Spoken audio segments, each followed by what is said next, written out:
This video is about how to sync your Microsoft Forms data to a place that you can connect to it with Power BI. The way that you used to do this was with Excel. So Microsoft Forms will sync responses to Excel. The difficulty is in late 2024, they did an update to the sync such that you have to physically open the Excel file in order for the responses to sync every time. This is a bit of a problem, obviously, if you're trying to automate your reporting on that forms data, but there's various techniques to work around this. In case anyone's curious, there's not a great way to pretend to open that Excel file. I tried checking it in and out with Power Automate. That didn't do it. I've heard of people using Office scripts to kind of jigger it, but I don't think that that is something officially supported by Microsoft. The most common one you'll see is setting up a Power Automate flow that triggers when the form is submitted to send the data elsewhere. And we're going to do that today, but we're going to do it in a little bit of an easier, more sustainable way. So for context, here's the form we're working with. It's got a few different question types on it so you can see how they show up in Power BI. So before we make our Power Automate flow, we need to make a place that we're going to store the data. So I'm going to use Microsoft Lists today because that's the most accessible place to put it. But you could also put this in SQL if you're going to be reporting on it. That would be a good place to go also. It's premium connector for that. Microsoft Lists is basic tier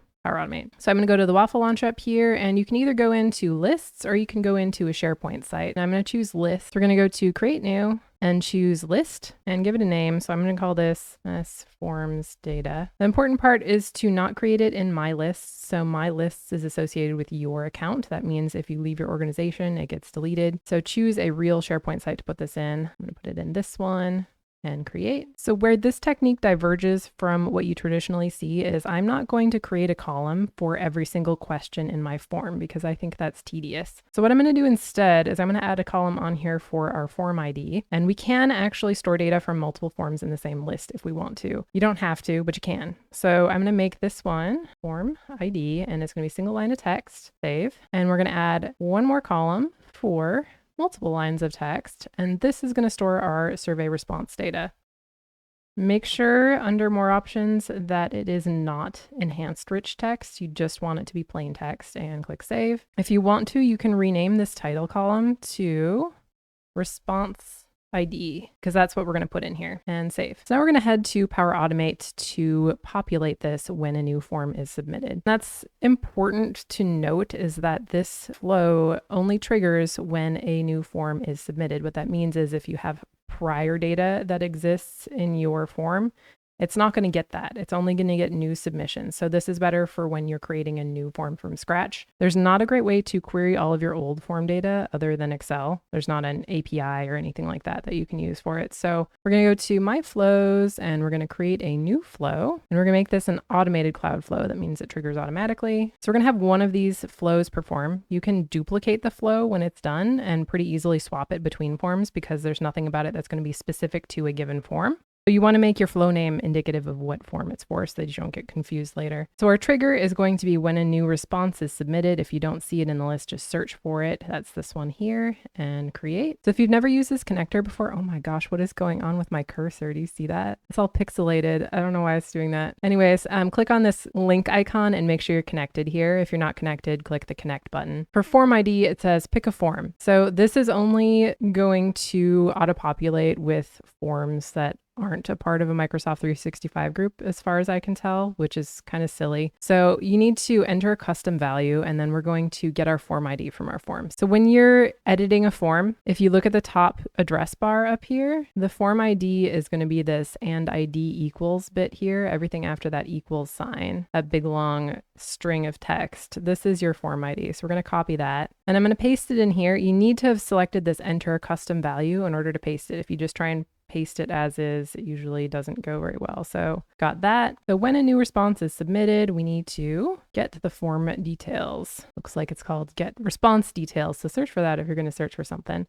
Your form ID is going to be what you just pasted again. Then for the response ID, just click on the little lightning bolt icon and click on the response ID in the menu. So this is going to get us our data. Now we can send it to our SharePoint list with create item. So SharePoint create item. Select the site that you put it in and the list. Where did I put it? I have two here with a really similar name. It was this one here. And then we need to put our data in here. So it's all collapsed under this advanced parameters section. So click on show all to show all the fields. So for the title, we're going to put the response ID in there as the unique ID for the row. That's this one here. Form ID is going to be the form ID that we were using to get this data. So just paste it in for a third time. This is going to be what lets you differentiate between your different sets of form data when you're looking at it in Power BI if you store them all in the same list. If you're only putting one form worth of data in a list, then you don't need to use this. If you want to make this even easier on yourself, you might want to add a field for the form name so that you can easily identify it later. So for the response data, we're going to drop the JSON for the entire response into here, and then we're going to expand it in Power BI. What this does is it lets us use it without having to manually set every single question to every single response in Power Automate.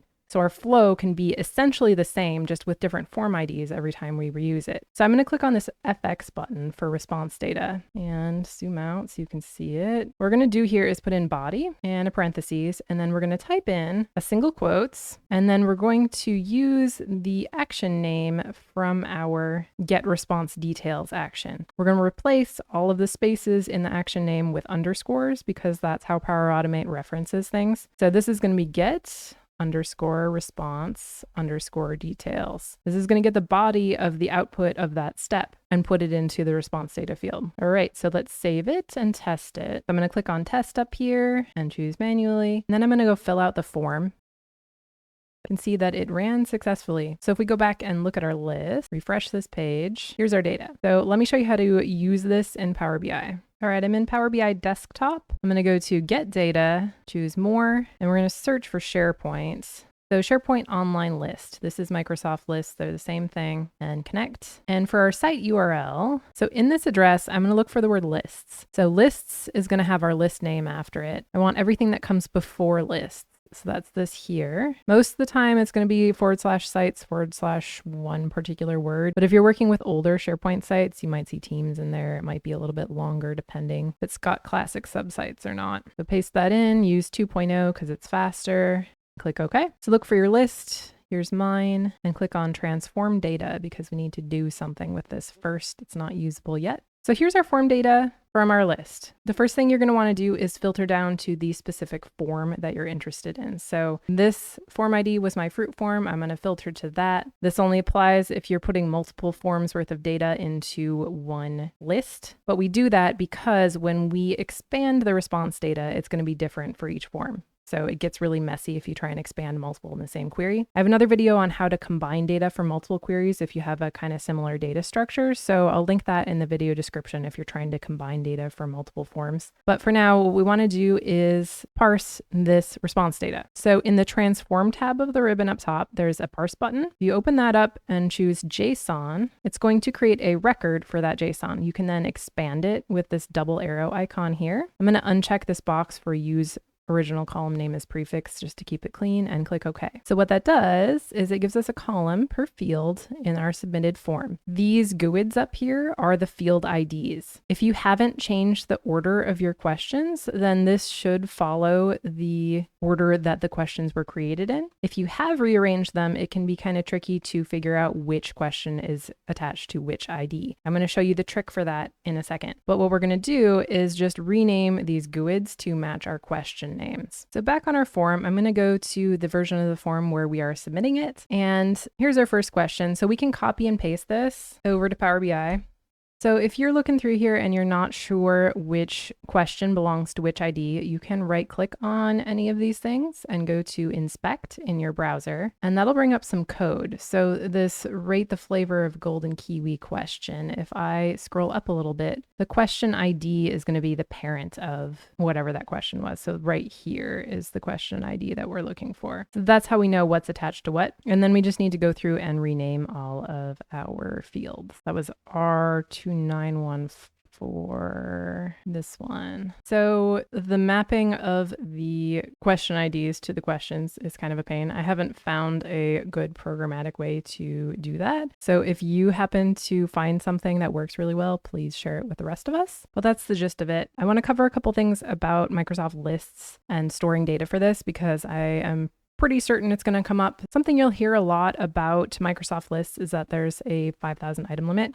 That's not true. The 5,000 item limit is for views directly in Microsoft Lists or SharePoint. It can store much more than that. What you'll run into more than anything else is performance issues in getting the data out after, I don't know, I want to say like 100,000 something rows, but I don't have a solid number for that. So just think about that for the purposes of scaling. This is not an enterprise scale solution by any means. So if you have millions of forms that you're trying to collect data for, then this is probably not the solution for you. But it'll work fine for, I want to say, normal amounts of data. I realize there's not an actual normal. The other thing I want to point out is that the JSON expansion uses your question IDs. So if you add questions to your survey, you're going to want to go to this little gear icon in the expanded response data step, and then check the boxes to any new questions that you have added. In order for it to show up here, you're going to need to have had a response submitted that has those new questions filled in. Otherwise, the values won't be there to see or expand. You're also going to want to click this refresh preview button in the toolbar up here because Power Query likes to cache your data, so the fresh data won't necessarily show up unless you click that. So once you do that, check the boxes next to it, click OK, and then you'll have your new fields in here. The other question I get a lot is how to sort the Likert responses, like the strongly agree, strongly disagree, blah, blah, blah, or net promoter score. So Microsoft Forms only sends the text value here. It doesn't send a number that is associated with that. So what you have to do is add a custom sort order for these things if you want them to show up in the right order. There's two ways to do that. You can either put the number into your response value. So you could say 1 strongly disagree in your form. That would make it super easy to sort. The other way to do it is to create a mapping for it and then merge it in. So you can go to enter data up here in the toolbar, do something like Likert like this, and have 1 be Power Query is case sensitive. So make sure that your case matches on your label text that you're using to what the values actually are. And you'd so on and so forth. So 3 would be neutral. So click OK on your table, and this one you can right click on and uncheck this enable load because we don't want it in our data model. But what you do want to do with it is go back to your form, and I'm going to throw in another couple of responses here so that you can actually see what this is doing better. All right, so I've mapped my question labels to my columns and added a couple more rows. Now I'm going to merge queries. So we're going to select one of our Likert questions with our Likert sort table, and we're going to select the things that match. So that's these two. Click OK, then expand just the sort number. Then we need to rename this, put the word sort after it so you know what it's for. And then if I close and apply this, and I realize this is kind of a pain, by the way, but this is how you sort things with Power BI. You can see right now these are sorting alphabetically. What we want to do instead is have it sort on this sort order column here. So select your text column that you want to sort, then choose sort by column in the toolbar and tell it to sort by your sort